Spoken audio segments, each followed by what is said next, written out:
You slept 8 hours last night. You know you did, because you checked the clock when you went to bed and again when the alarm went off. 8 full hours. And you woke up feeling like you had not slept at all. Not groggy, not the kind of tired that a cup of coffee fixes. Something deeper.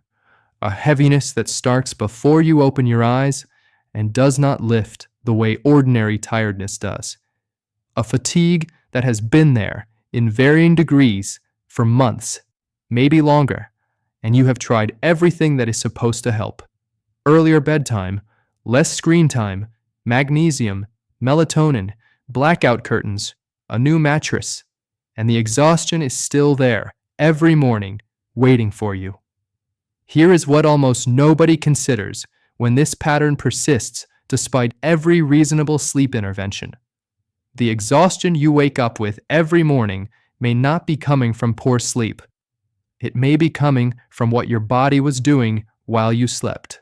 Specifically, from an organ that was working harder than it should have been all night, that was not recovering the way it was designed to, and that has been trying to communicate that something is wrong through the only language available to it, the language of symptoms that appear on the surface of your daily life, while the cause stays hidden inside.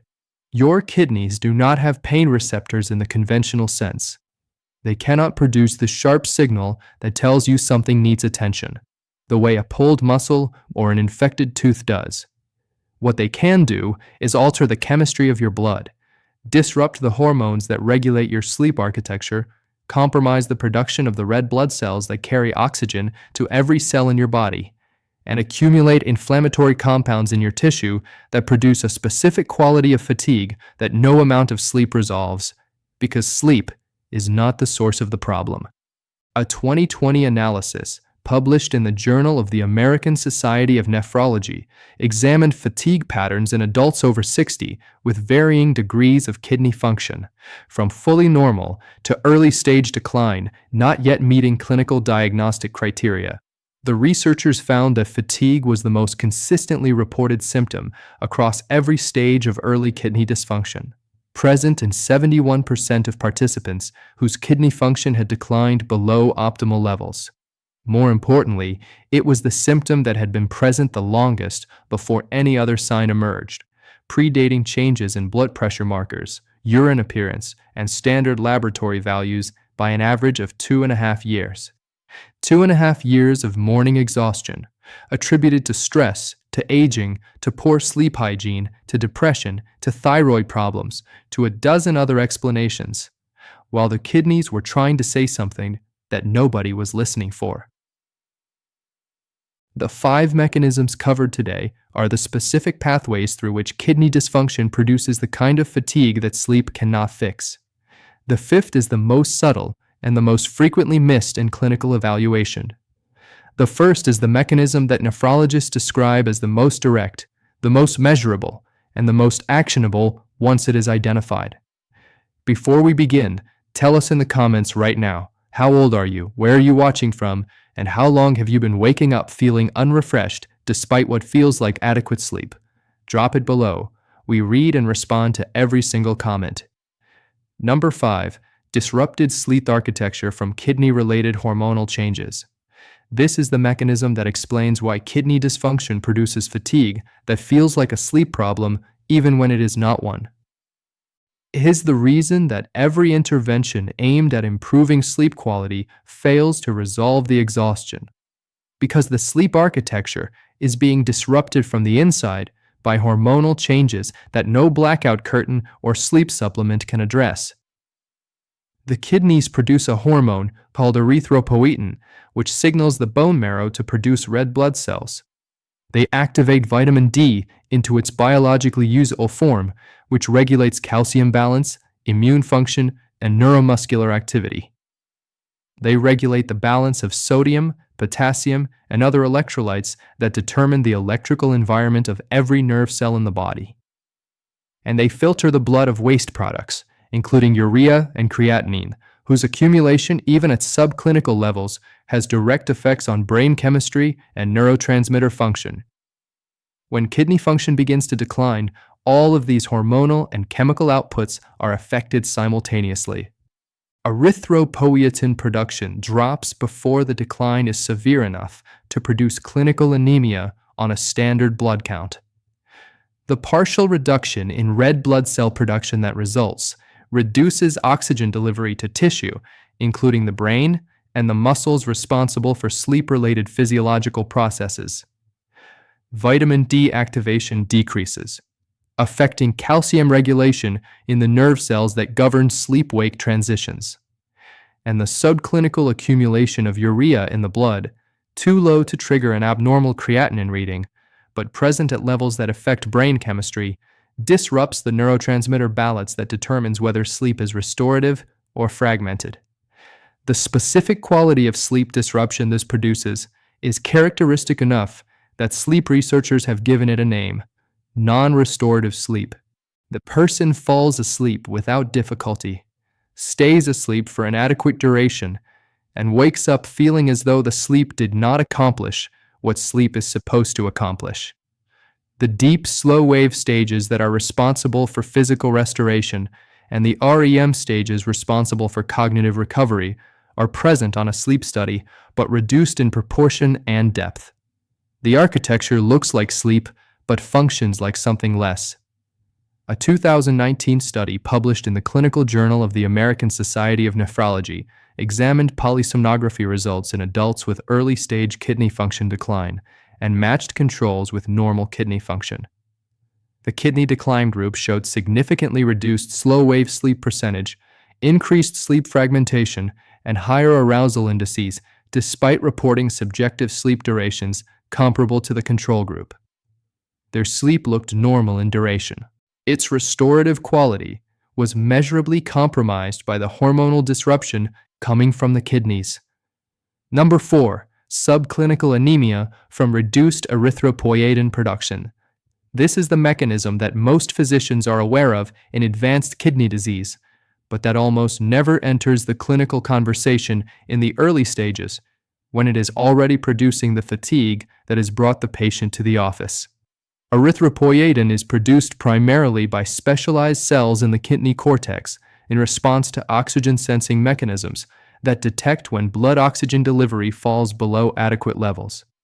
It is the hormone that drives red blood cell production in the bone marrow, maintaining the number of oxygen-carrying cells in circulation at the level required for every tissue in the body to receive adequate oxygen for its metabolic functions. When kidney function declines, erythropoietin production falls proportionally. The bone marrow, receiving less erythropoietin signal, produces fewer red blood cells. Blood hemoglobin levels begin to fall. Oxygen delivery to every tissue in the body decreases. The brain, which accounts for approximately 20% of total body oxygen consumption despite representing only 2% of body weight, is among the first organs to show the functional effects of reduced oxygen delivery.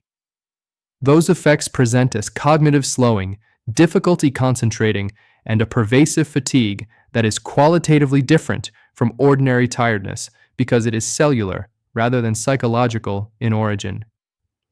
The clinical threshold for diagnosing anemia of chronic kidney disease is a hemoglobin below 12 grams per deciliter in women and 13 grams per deciliter in men.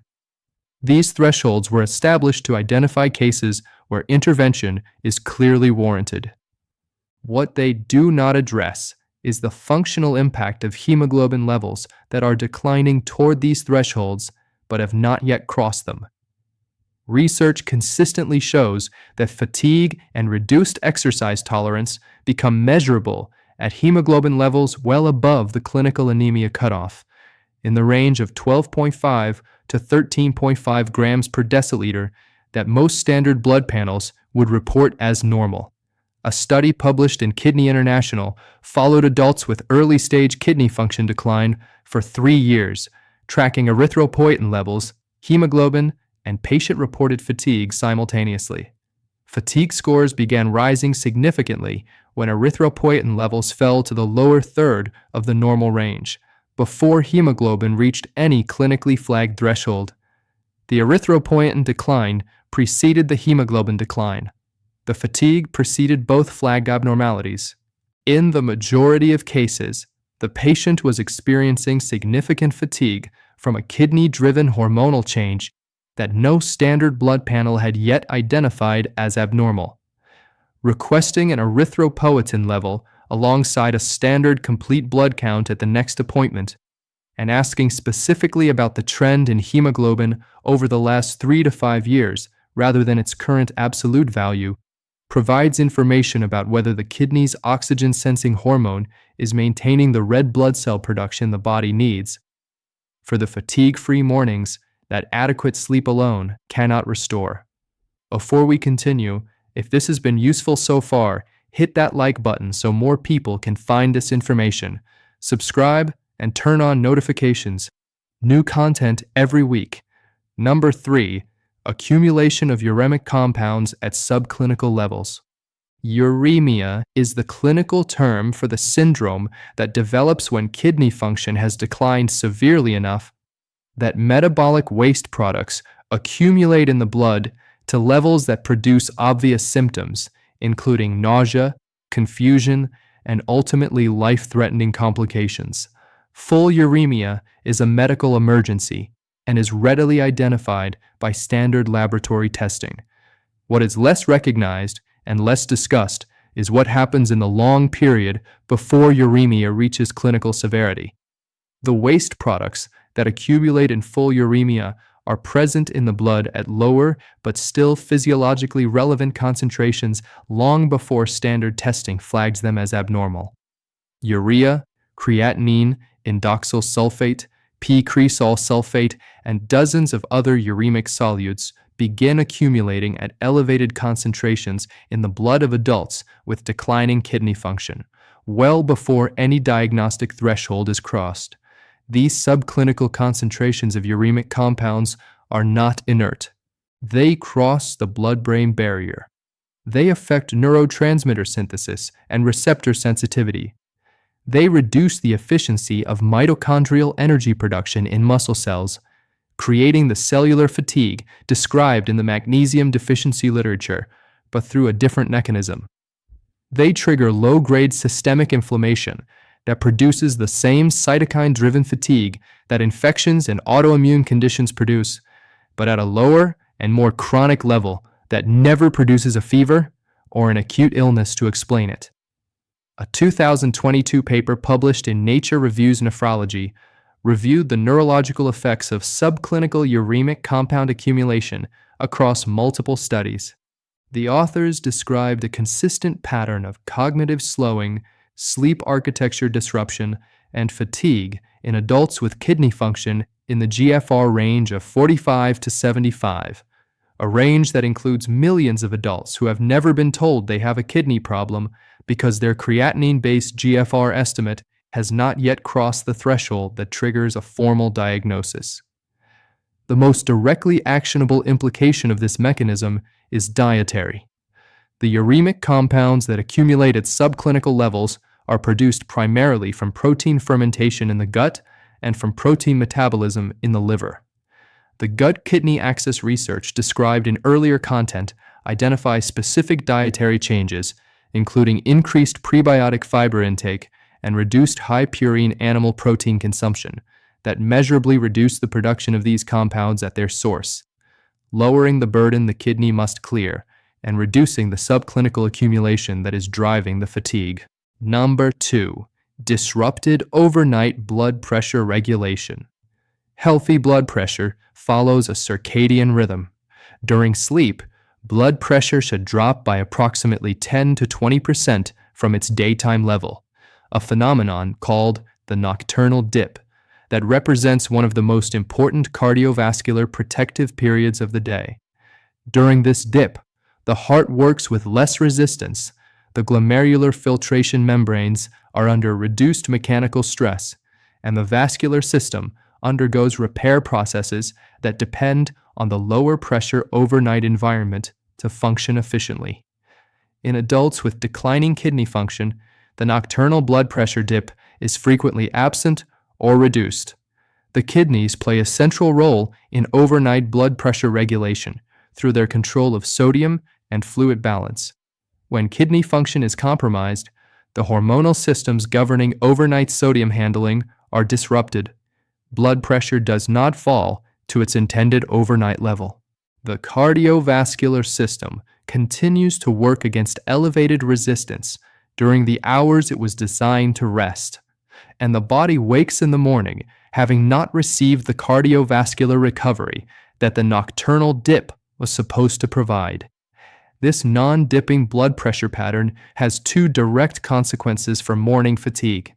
First, the heart has been working against elevated resistance for 7 or 8 hours rather than the 3 or 4 it would work against if the nocturnal dip were functioning normally.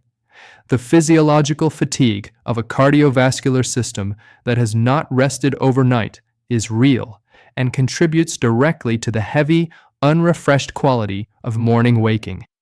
Second, the elevated overnight blood pressure that the non-dipping pattern produces places continuous mechanical stress on the glomerular filtration membranes during the hours when the kidney is most dependent on reduced pressure to recover from the day's filtration work.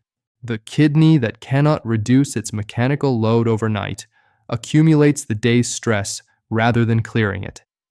A study published in the American Journal of Hypertension found that the non-dipping blood pressure pattern was present in 65% of adults with early-stage kidney function decline, compared to 23% of adults with fully normal kidney function of comparable age.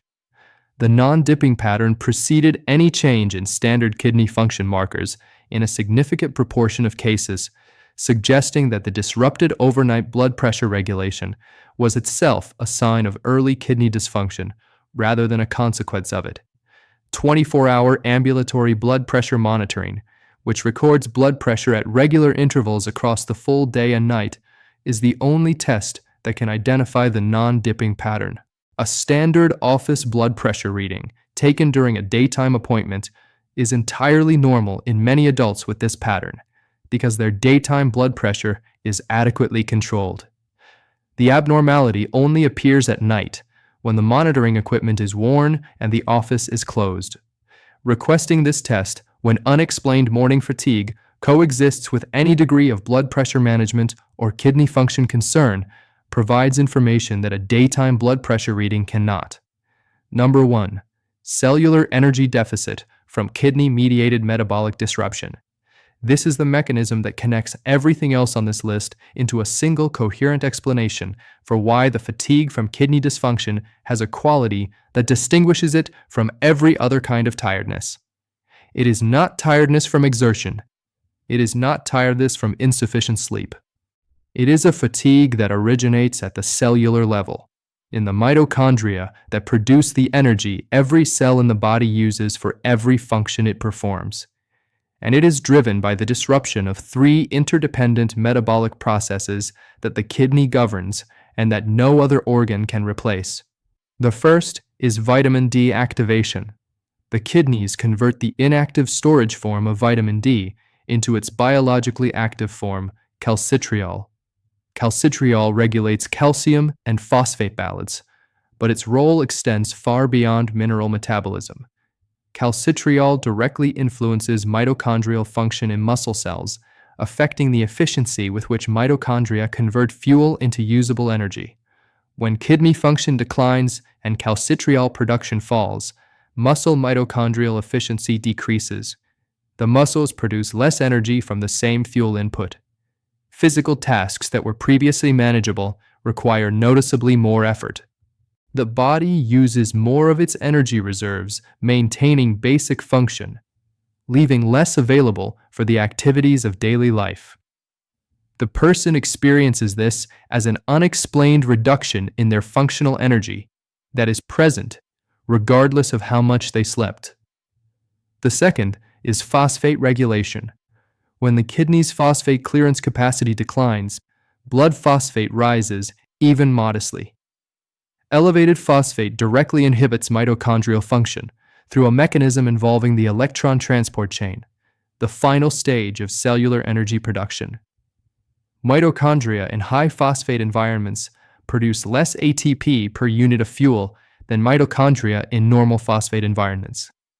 The cellular energy deficit this creates is independent of how much food is consumed, how well the person sleeps, or how much they exercise. The raw materials for energy production are present. The efficiency of the machinery converting those materials into usable energy is compromised. The third is the erythropoietin red blood cell oxygen delivery axis described in the anemia section. Mitochondria require oxygen to function. Every reduction in oxygen delivery from subclinical erythropoietin decline reduces the efficiency of every mitochondrion in every cell in the body. The brain, the muscles, the heart, the immune system, every tissue experiences a proportional reduction in its energy production capacity. The fatigue this produces is cellular and systemic simultaneously, which is why it is present regardless of activity level and why it does not respond to rest the way physical tiredness does. A 2021 study published in the American Journal of Physiology examined mitochondrial function in muscle biopsies from adults across a range of kidney function levels, from fully normal to early-stage decline. Mitochondrial efficiency decreased in a dose-dependent pattern as kidney function fell, with the most significant efficiency losses beginning in the GFR range of 55 to 70, a range that overlaps substantially with the millions of adults who have never received any formal kidney-related diagnosis. The authors concluded that kidney-mediated mitochondrial dysfunction was a primary driver of fatigue in early kidney function decline, and that it preceded the development of overt anemia, elevated creatinine, or any other standard marker of kidney disease in the majority of cases. Your kidneys are not waiting for a dramatic failure to start communicating. They are communicating right now through the exhaustion you dismiss as aging, through the heaviness that coffee does not fix, through the mornings that feel like you never slept no matter how long you stayed in bed. The 5 mechanisms in this video are the language they are using. Now, we want to hear from you. How long had you been waking up exhausted despite what feels like adequate sleep? And has any doctor ever connected that fatigue to your kidney function? Share in the comments below. We respond to every single one. Subscribe if you haven't already. Next week, we are covering the 5 kidney function tests that most doctors never order and that detect kidney damage years before any standard blood panel shows a problem.